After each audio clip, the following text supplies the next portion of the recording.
Olá pessoal, nós já estamos no final do capítulo de processos, né, da nossa aula de projeto e desenvolvimento de software, e hoje eu vou fazer algumas considerações finais e vou falar um pouco sobre processos iterativos. Tá? Um ponto importante aqui dos métodos que a gente estudou, os métodos ágeis, é quando que a gente não deve usar esses métodos ágeis, certo? A gente sabe que hoje a maioria das empresas utilizam, né? Mas quando não usar, quando não vale a pena usar. O principal ponto está envolvido aqui com análise de requisitos, certo? Então se você tem um sistema, está desenvolvendo um sistema onde os requisitos mudam constantemente, o mais adequado é você usar um método ágil.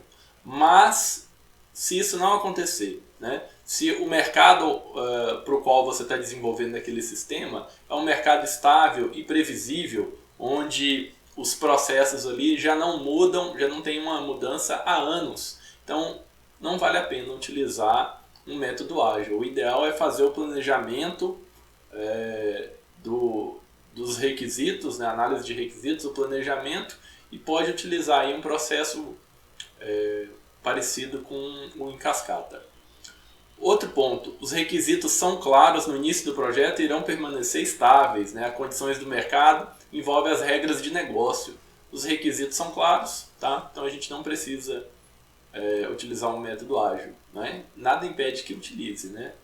Clientes não estão disponíveis para colaboração frequente. A gente viu aí que você tem aqui o papel do representante do cliente, né? Que é o dono do sistema, né? Dependendo do método, o nome pode mudar. Então o que vai acontecer, né? Se o cliente não tem possibilidade de deixar um representante para trabalhar, né? Ou simplesmente ele já tem a documentação pronta, ele não quer disponibilizar ninguém, então aí não tem como utilizar um método ágil, né? Porque o método ágil você tem que ter esse contato constante, né? Próximo com o cliente, certo? Já foi feito um sistema semelhante, logo já se conhece a solução. Acontece isso às vezes, né? A empresa tem um sistema legado, certo? Um sistema antigo, mas que funciona, mas que às vezes utiliza alguma tecnologia ultrapassada e a empresa quer atualizar, ou quer, a empresa quer pegar aquele sistema com as mesmas funcionalidades, mas adicionar novas, e por algum motivo não vale a pena dar manutenção naquele sistema, né? Esses são sistemas que não vale a pena, porque você já tem um sistema pronto em funcionamento e você pode ou consultar a documentação desse sistema, né, ou consultar o próprio sistema, o próprio código, né, vai lá. Então nesse caso não vale a pena utilizar um método ágil, certo? Problemas podem ser resolvidos sequencialmente em silos funcionais. Se você tem um sistema aqui que está numa situação que você pode ir lá gastar meses na análise de requisitos, depois na etapa de projeto, depois na etapa de desenvolvimento, na etapa de testes e implantação, né? E não vai acontecer nenhuma mudança, então não vale a pena usar o método ágil. Clientes não conseguem testar partes do produto antes de completo. Isso é um fator que inviabiliza o método ágil, porque você tem que fazer a entrega incremental para o cliente testar, né? Às vezes já utilizar, mas às vezes o cliente não tem interesse de fazer esse teste inicial, ele já quer testar o sistema final, né? Por algum motivo, às vezes ele já quer inserir os dados de uma vez, né? Várias situações podem acontecer. Então nesse caso não vale a pena usar um método ágil. O que mais? Mudanças no final do projeto são caras ou impossíveis. Você tem uma situação de um sistema que você fazer uma mudança nele no final é muito caro. Então o ideal é que você faça uma análise, a etapa de análise e projeto muito bem feitas, né? Para ter os documentos de qualidade e poder fazer um desenvolvimento, né, de qualidade. Então nesse caso também não vale a pena. que mais? Impacto de mudanças provisórias pode ser catastrófico. Né? Mesma coisa do anterior. Né? Se você tiver uma mudança e isso afetar muito o software, não vale a pena. É melhor investir mais tempo na etapa de planejamento e análise. Agora vamos ver um pouco aqui sobre outros processos, tá? Que não são considerados ágeis. Tá? Por quê? O que aconteceu? A gente viu que o modelo em cascata, o Waterfall, era um padrão em 1970, certo? Os modelos ágeis tornaram-se um padrão de 2000 para frente. Mas aí como que foi essa mudança? Será que o pessoal já saiu direto do modelo em cascata e já foi para o modelo ágil? Não, tá? O que aconteceu foi o seguinte, surgiram alguns modelos aí, tá? Que eram um meio termo. Nesse caso aqui eles são modelos iterativos ou evolucionários, tá? Que a proposta é fazer uma iteração para ir incrementando o sistema. E aqui a gente vai ver de uma forma bem superficial o modelo em espiral e o RUP, que é o Rational Unified Process. Tá? O espiral surgiu em 1986 e o RUP em 2003. Tá? O espiral, olha só, o nome dele é graças a essa espiral aqui do gráfico que a gente pode ver. Tá? Então, basicamente, ele tem aqui 4 etapas. Uma etapa de objetivos, restrições, onde você vai definir, vai fazer uma análise de quais são as restrições e os objetivos do sistema. Aí depois vai ter uma fase aqui de análise de riscos. Né? Por quê? O que pode acontecer? Você pode definir os objetivos do sistema, ver quais são as restrições e no final descobrir que já tem um software pronto e que não vale a pena de desenvolver. Então, essa análise é feita aqui na análise de riscos. Vale a pena mesmo desenvolver isso? Na próxima etapa, desse quadradinho aqui, a gente vai ter a etapa de desenvolvimento, certo? E após a etapa de desenvolvimento, planejamento da próxima iteração. Ou se chegou no final, termina, né?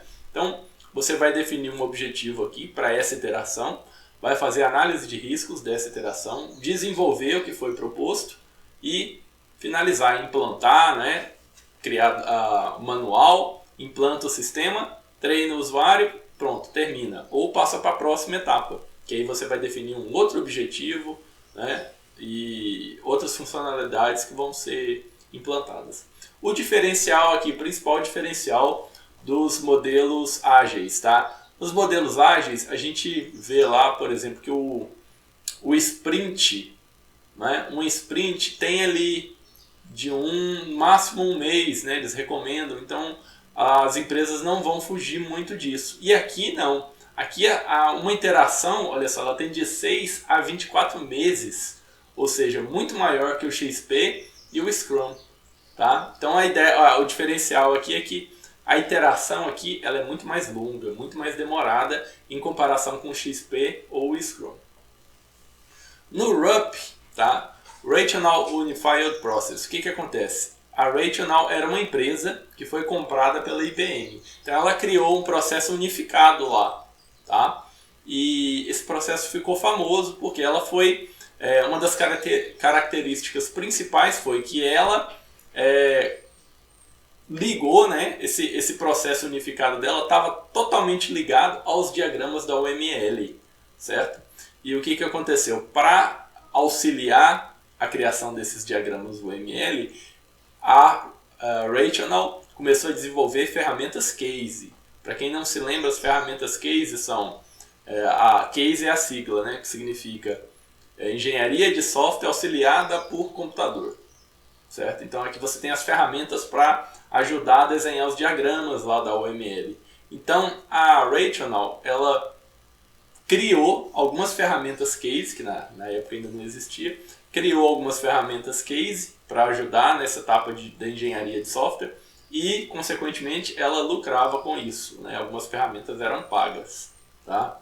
E mais para frente essa empresa foi comprada pela IBM. Então acho que eles até adicionaram um I ali antes do RUP, tá? Para indicar que o processo agora é da IBM. Então aqui, olha só, a gente tem, né, case é Computer Aided Software Engineer, que a ideia surgiu com base nos sistemas CAD tá? Que seria projeto auxiliado por computador, que são usados lá na engenharia tradicional, né? Civil, mecânica. Então aqui, olha só, a gente tem o Umbrello hoje, que é uma ferramenta para auxiliar na criação de diagramas da UML, tá? Mas hoje em dia você já tem várias ferramentas aí, inclusive ferramentas online que você utiliza pelo próprio navegador, tá? Nem precisa instalar. Então o RUP, o que acontece? O RUP ele é iterativo, né? Como eu falei. Então ele tem aqui 4 etapas, tá? Ele tem uma etapa aqui de início, né? Que seria o Inception, etapa de elaboração, construção e transição. Então, no Inception, você vai fazer a análise da viabilidade do sistema. Tá? Na etapa de elaboração, você vai fazer análise de requisitos e o projeto da arquitetura do sistema. A etapa de construção, aí você vai ter já desenvolvimento de código, né? Implementação mesmo. E a etapa de transição já vai ser implantação do sistema, treinamento dos usuários, tudo isso. E cada uma dessas etapas, ela pode ficar num processo iterativo, certo? Mas aí o que acontece? Terminou essas 4 etapas, volta novamente para o início e fica repetindo esse ciclo, tá? Por isso que é um processo iterativo. Então, o RUP vocês vão estudar um pouco mais aprofundado na disciplina de engenharia de software, tá? Por aqui, a gente só precisa saber que ele existe, ele e os outros processos iterativos, para a gente ter uma ideia que essa transição não foi uma transição de uma hora para outra, né? Você teve aí a transição do modelo em cascata para o modelo, os métodos ágeis, foi uma transição bem suave, tá? E nesse meio tempo teve os processos iterativos. Então eu finalizo por aqui, muito obrigado e até a próxima.